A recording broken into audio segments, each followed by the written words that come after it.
This video was made possible by the EA Creator Network. Hey everyone, welcome back to my channel. My friends, I've got another lovely speed build video for you guys today, and I'm so excited to share this build with y'all because it is probably one of my favorite builds that I've done in a very long time, and I feel like I say that about so many of mine, but honestly, this is definitely one of my favorite builds that I have done in quite a while, and it's because it's inspired by Italian architecture, Italian styled homes, because I think they are so beautiful and they're probably one of my favorite style of builds to do, and I try to do them usually as authentic as possible. With this one, I definitely wanted to gear it towards the family that I had moving in here. So definitely wanted to have ties of the Italian style homes as well as mess around with the Riviera retreat kit that we got and make it feel at home for the family that I had moving in here. But I am so excited because this house is for Gen 1 of my Love Trope Legacy challenge, and I love this challenge so much. I'm having a great time with it, and I definitely have to explain to you all a few things. Like, I need to explain to you the backstory of Generation 1 as well as explain what the challenge is altogether. But to start off, I do have to say that I had my family living in Willow Creek and I've never seen this before, and I want to say this is something maybe from For Rent, because I know that For Rent, I think you were able to start having adoption events, because I remember that being a thing when I was playing around with For Rent when it first came out. But there were puppies, like 3 different ones in the middle of the street, and I was really confused where they came from. I waited a while and let the time run in the game, and when they weren't claimed and they didn't run away, I just decided to take them into my Sims house, into my family. That is what my chat was asking me to do, and I said, yeah, sure, we'll do it. But I hope you know that my Sims are gonna have to move to a bigger house, because the house that they were living in was the 20 by 20 lot in Willow Creek, right next to the pancakes. So they didn't have a lot of room to start with. And having now 4 pets, because we also had a cat, so now having 4 pets and a toddler and then my 2 original Sims, I definitely needed a bigger space. And the idea was to do an Italian home where they lived like on a farm. The problem is that vision kind of went out the window because I had a whole different idea once I got some inspo on Pinterest. And so the house that you see now is the house that they end up with, and I think it looks really good, and I love the world of Tartosa. I decided to have my family move here because the couple has ties to Tartosa, because they've been on a few dates, they got engaged here, and I thought this would be the perfect world. And I don't really play in Tartosa that much anymore, and one of the things that I've been doing on Twitch is to kind of go back and play with packs,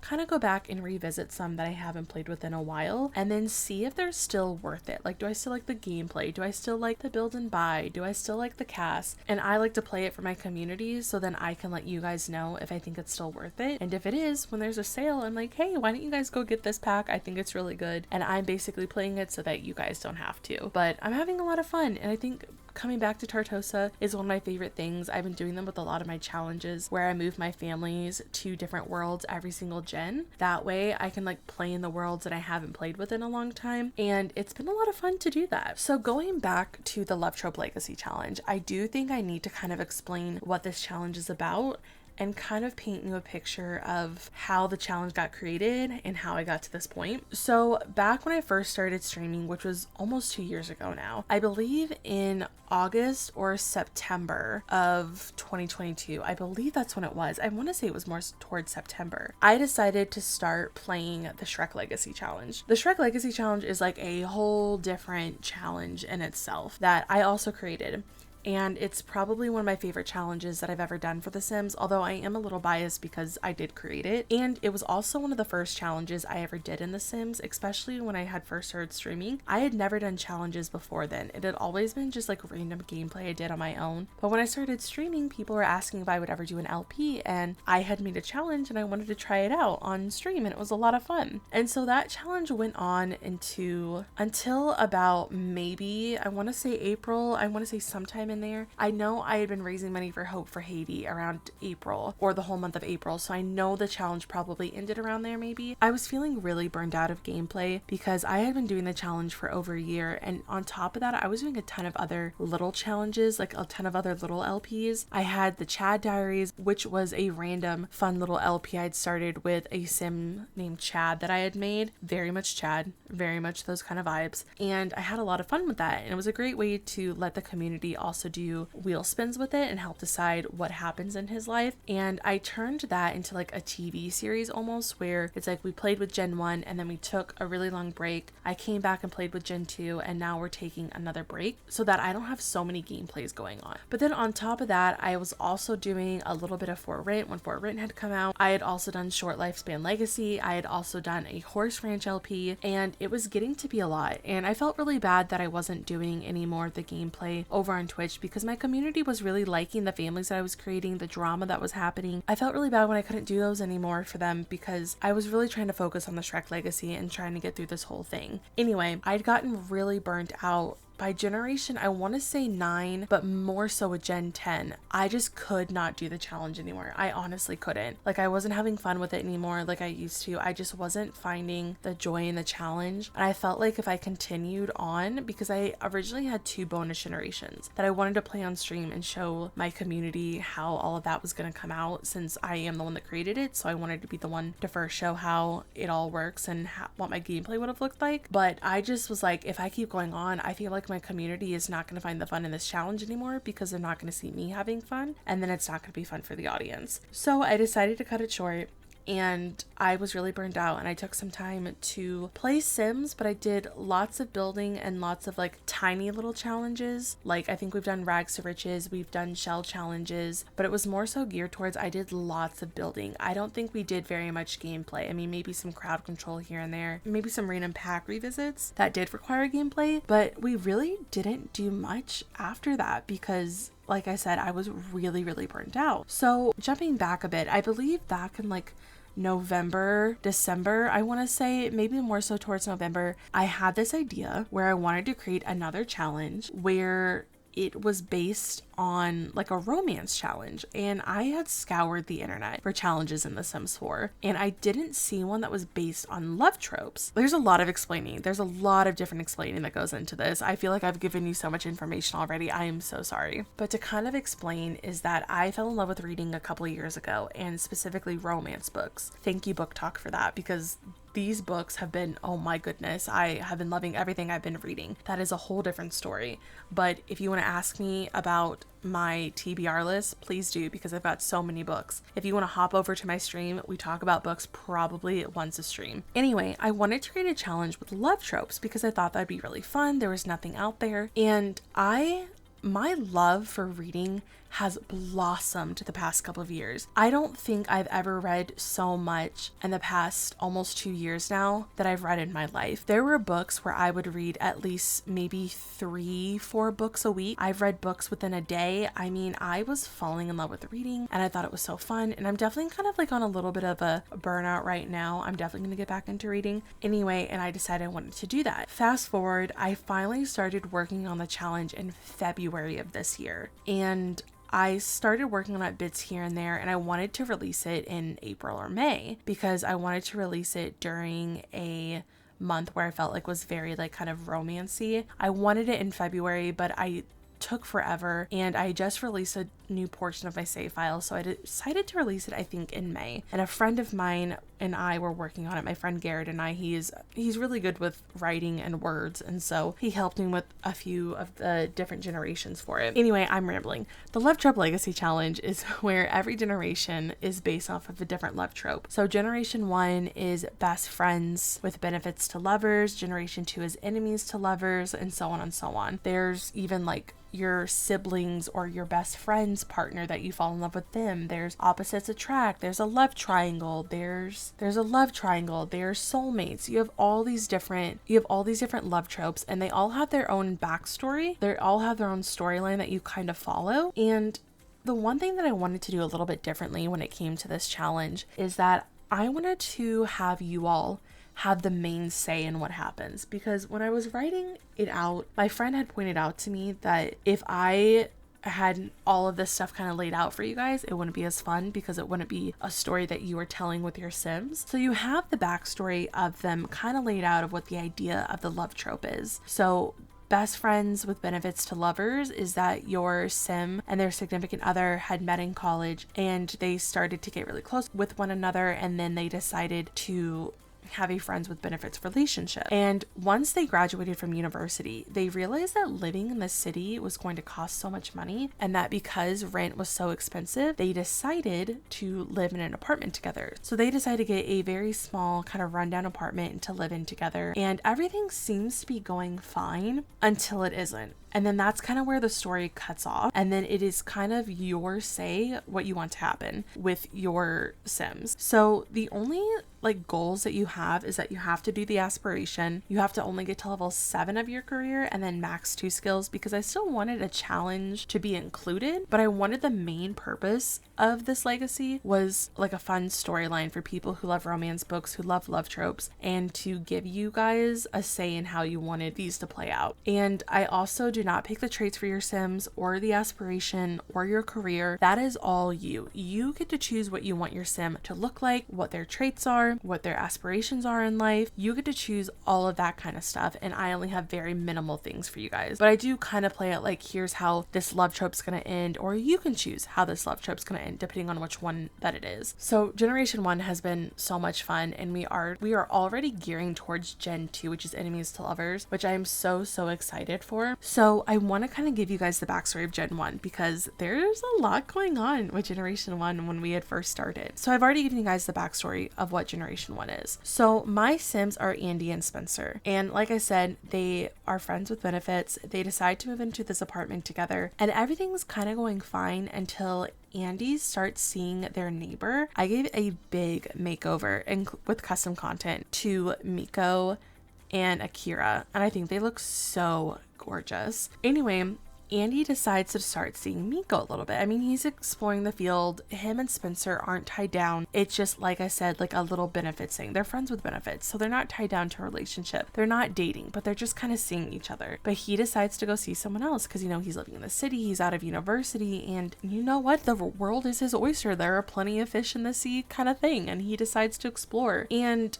it doesn't sit well with Spencer, because Spencer has slowly started to fall in love with Andy, but she could never say that to him because she thinks that he does not feel the same way. And so she kind of sees Akira a little bit later down the line, and because all she's trying to do is just trying to get over Andy. That's all she's trying to do. Well, the thing that happens is that we do a wheel spin to kind of decide what the big thing is that happens that tears Andy and Spencer apart, and it landed on that Andy gets engaged. So we have still been trying to figure out what the storyline is there of why Andy would get engaged when he's never been committed to a relationship before. Now, I don't want to say that Andy was never in a relationship. I feel like Andy was probably in a relationship maybe in high school or at the beginning of college, and maybe this relationship he was in is the reason why he decides to not be tied down anymore. Maybe something happened where he couldn't take it anymore. But at the same time, I feel like the relationship he has with Spencer is definitely one where he really does want to be with her, but maybe he's too scared to be tied down. This is what he says he wants, and she agrees, and now I think we're kind of at a point where she's ready to be in a relationship and she wants it to be with Andy, but does Andy feel the same way? And we were thinking maybe something happened where maybe he felt compelled for some reason, like felt a reason to get engaged to Miko, or maybe he thought, you know, I'm not getting any younger, I need to start a family. He thought, I'm getting older, and like maybe this is it, maybe Miko's the one. So he cuts off things with Spencer and he gets engaged to Miko. Spencer moves out of the apartment. She moves out of the apartment. She moves from the fashion district to the spice district, and she's like, I am done. After a while, Andy slowly realizes that without Spencer in his life, it feels like it has no meaning. So he decides that he doesn't want to be married to Miko anymore, or be engaged, I mean. And of course, it is a roller coaster of emotions because he doesn't even know what to do with Spencer. He doesn't even know what his feelings are for Miko anymore. He doesn't even know what his feelings are for Spencer. He just doesn't know what to do with his life anymore. So he slowly starts talking to Spencer. So after a while, Spencer finally decides to talk things out with Andy. And of course, Andy is a ball of nerves because he has no clue if Spencer's going to forgive him, if he is going to be able to be in her life anymore, if they're even able to have a relationship. He has no clue what's going to happen with them, and he is so nervous. The real question is is Spencer ready to get back together with Andy? Of course, Andy is the biggest idiot ever, but they give it some time, and after a couple months, they start to slowly hang out with each other as strictly just friends. And then after a while, Spencer is realizing all of her feelings are coming back, and Andy is, of course, terrified of the feelings that he has for this girl. He accepts them, and they slowly start actually dating and seeing each other, but very, very carefully, because of course, we don't know what's going to happen. After they start seeing each other for a while, Andy does eventually move in with Spencer, and he moves into her apartment, and they leave their old apartment behind because they don't want to reminisce. They don't want to have to remember the things that happened there. So they move into this new apartment, and they think they're going to start a brand new life together. Everything seems to be going well. Andy is looking to get a full-time job because he was part-time at the time. Spencer gets pregnant. I didn't anticipate it for actually to happen so soon because I had a plan of when they were going to get pregnant, and it happened a lot sooner than I thought it would. So thank you, MC Command Center, for letting me know, and I probably should lower risky woohoo, let's be honest. So they get pregnant, and they're like, oh my god, what are we going to do? We just got back together. We are just now figuring things out in our life. We are just now finally adulting for once. And now we have a child. So they're living in this apartment. The baby is born, and they're like, we have to move. This apartment is too tiny, and we need to move to a house. We need to finally settle down. So they talk with like a realtor, and they're able to find a cute little house in Willow Creek, and they decide to move there. Great. Everything's fine. They even get a cat. They're doing really well. And they decide to get engaged, and they get engaged in Tartosa, where they actually went on a few dates. So it was very, very beautiful and very romantic, and Agnes Crumplebottom did not show up, so I call that a very successful date. Anyway, they get engaged, and they have this beautiful wedding, and their daughter is absolutely gorgeous, and her name is Aurora, and I love her, and I cannot wait for Gen 2 because I'm having so much fun already. Anyway, they decide this is where they're gonna settle down until the dogs happen, and so now here we are building a house for them in Tartosa, and I am so excited for this family to settle down because I just love them so much, and I feel like I am finding my love for gameplay again. I feel like that's something that's really important because it is very, very easy to get burnt out of your favorite game. If you're not taking breaks, or you're not realizing that if you're burnt out, people are not going to enjoy what you're doing because they'll notice that you're not having fun anymore. That was me. So taking the time away that I did from gameplay was very, very helpful, and this challenge has made me fall in love with gameplay again, and I am having the best time with this family, and I cannot wait to see where we go next with this challenge. And I feel like maybe the reason why the challenge is different for me and why the gameplay is different is because it's telling a story, and I've been working on my storytelling for a very long time, and now that I feel like I have a challenge that works with my storytelling and is also the whole concept of the challenge is something that I love, I feel like this is really going to work out, and I'm so excited to see what happens next with this family because Aurora is currently a child, and she is very close to aging up to a teen. And with enemies to lovers, the whole point of this one is, like it said, and I had the idea, is that your child starts to get an enemy when they're a child. And so a sim that I had made a while ago for my Oasis Springs portion of my save file, his name is Dylan, and with his family, they also live in Tartosa, and I decide that Aurora and Dylan are going to be the ones that are going to be enemies to lovers. And with enemies to lovers, it feels like your sims are kind of competing with one another with everything when it comes to school. And so when your sim goes off to university, they start struggling in one of their classes, and Dylan is their tutor. So they slowly start falling in love with their tutor over time, and there's a lot more to it. I will have the link down below if you guys would like to go check out the challenge yourself, but I wanted to leave the rest up for you guys to read about and discover. But I feel like I've said a lot about this challenge, and I feel like I've rambled, but I hope that you guys had fun kind of hearing about the Love Trope Legacy and hearing a little bit about the Shrek Legacy. There wasn't much to that. I definitely need to make a video on the challenges that I've created and talk about them, but I'm having the best time with this challenge, and if you guys want to check it out, I am live on Twitch 5 days a week, and we do the Love Trope Legacy at least once a week. So if you guys want to check that out or watch any of the VODs, I will leave my VOD channel down below, as well as my Twitch channel. If you guys would like to go check those out, please do. We have a lot of fun over there.